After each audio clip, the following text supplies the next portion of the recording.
In some ways, I can see the attraction of looking at a bike, saying, I like that, and buying it. But the engineer in me likes the analysis almost as much as he likes the bike. So in my last video, I tried to set out a specification for a new bike, a single new bike that would do the job of my two current bikes. In this video, I'll show you some of the main parts that I've chosen and go through the budget. Unfortunately, in these short videos, I'm not going to have the time to cross-reference back to that full specification. So in the main, I'll just show you what I chose and let you work out the rest. First, I'm going to cover what I consider to be the heart of any bike. And no, it's not the frame. I consider the heart to be the gears and gearing system.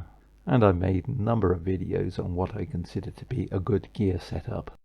For the reasons outlined in the video linked above, I'll be using 2x9 speed gears. I've pulled this table from the next video that's linked. I'll be using a Shimano GRX chain set with a 9-speed 14 to 26 or 28 tooth cassette. If I need lower gears, for instance when touring, I can go up to a 32 or even a 34 cassette.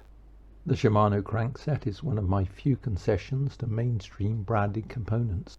I'll cover the gear changes and gear levers in another video. I started off at the Ribble Cycles website and their CGR frame sets. Mostly this met my requirements, although they didn't have any pack mounts. When I ordered my bike, the gravel range had yet to be launched. With the benefit of hindsight, their carbon gravel frame set looks most appropriate. However, the cost would have used most of my budget. Anyway, as I said, those frame sets weren't available when I ordered my bike.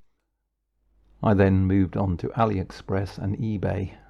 I decided to go with eBay as I have more confidence in their buyer protections. After much searching and analysing specifications, I came across this frame set. Most of the specifications seemed to fit my needs, but it was unbranded and from a level 2 supplier. In the end, I decided to take the risk and quality control the frame when it arrived. I'll do a separate video on the frame design and a quality assessment. The one major compromise I had to make was that it had full internal cable routing. This was not ideal, but I decided to go with it. The eBay site gave comprehensive text descriptions, photographs, drawings, and tables of sizes.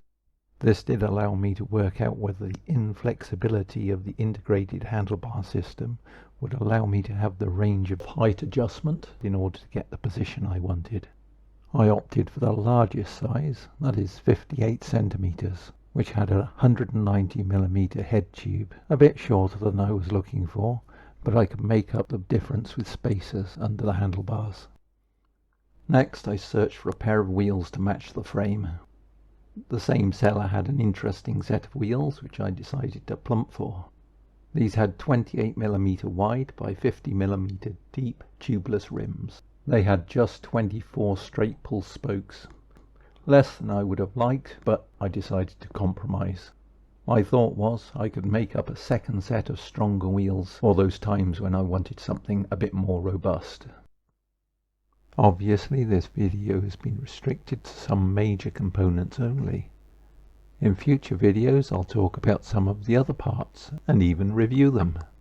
However, if you look carefully in the section on budget, you'll find that I've revealed what some of those parts are. And here is a table of the costs. By far the largest cost is the frame set. At £525, the frame set is not really bargain basement, but it does offer very good value for money. The next most expensive components were the wheels at £355. Again, not the cheapest that you can buy, but still good value. I haven't quite bought all of the parts yet, but so far the cost comes out at £1,300. If the bike performs and is reliable, I think this offers very good value for money. However, if it all goes wrong, I may have wasted that money. Time will tell. In the next video, I'll open a big box that arrived from China. It should have a frame set and a pair of wheels in it. From me, until that next video, it's goodbye.